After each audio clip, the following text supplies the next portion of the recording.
বন্ধু, তুই না বলতি সে তোকে অনেক ভালোবাসে। সবাই তোকে ছেড়ে গেলেও সেই মানুষটা তোকে কখনোই ছেড়ে যাবে না। তোর মনে আছে, তুই আমাদের সাথে ভালোভাবে কথা পর্যন্ত বলতি না, শুধু ব্যস্ত থাকতি তোর সেই নতুন মানুষটাকে নিয়ে। কিন্তু কি লাভ এত কিছু করে? তুই তো কখনো এটাও কল্পনা করতি না তোর সাথেও এমন কিছু হবে।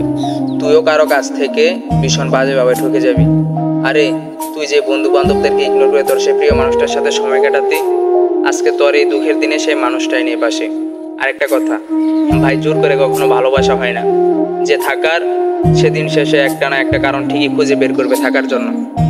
পরিবার মানবে না, কিংবা আম্মু আমাদের এই সম্পর্কটা মেনে নেবে না, এটা তো কখনোই বলবে না। আর দেখ ভাই, হয়তো বা সেই মানুষটা তোর খুব শখের একটা মানুষ ছিল। হয়তো বলতে তাকে একটু কষ্ট হবে, কিন্তু বলতে তো তাকে হবেই। কারণ ওই যে মায়া, আর মায়া জিনিসটা এতটাই ভয়ঙ্কর, যেটা কিনা মানুষকে শান্তিতে ঘুমাতে দেয় না। আর আমরা হলাম পরিস্থিতির শিকার, কারণ আমরা পুরুষ। আমাদের সময়টা খারাপ হলে ওই খারাপ সময়টাকে আপন করে নিজের সাথে মানিয়ে নিতে হয়। দেখ ভাই, তোর সেই শখের মানুষটা তোকে ছেড়ে চলে গিয়েছে, এর মানে যে তুই তোকে নিজেকে ধীরে ধীরে শেষ করে দিবি, বিষয়টা কিন্তু এমন না।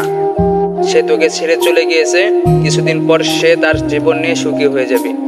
সে কিন্তু তার নতুন জীবন, নতুন করে তার জীবনটা গুছিয়ে নেবে। সে কিন্তু অসুখী থাকবে না, সে সুখী হয়ে যাবে। কিন্তু কেন তুই তার জন্য এত কষ্ট পাবি? দেখ, সে চলে যেতে চায়, তার মানে চলে যাওয়ার জন্য তার কাছে অনেক রাস্তা খোলা আছে। আর এক্ষেত্রে তুই তো তাকে কোনো বাধা দিতে পারবি না, কারণ তুই তাকে ভালোবাসলেও সে তো আর এখন তোকে ভালোবাসে না। আর কখনোই মন খারাপ করা যাবে না যে আমি তাকে আমার আপন করে পাইনি। এটাই মাথায় রাখতে হবে। আল্লাহ তাআলা যা করে তার বান্দার ভালোর জন্যই করে।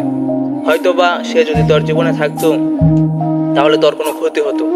তাই আল্লাহ তাআলা তাকে তোর জীবন থেকে সরিয়ে দিয়েছে। তাই কখনোই মন খারাপ করা যাবে না যে আমি তাকে আমার আপন করে পাইনি।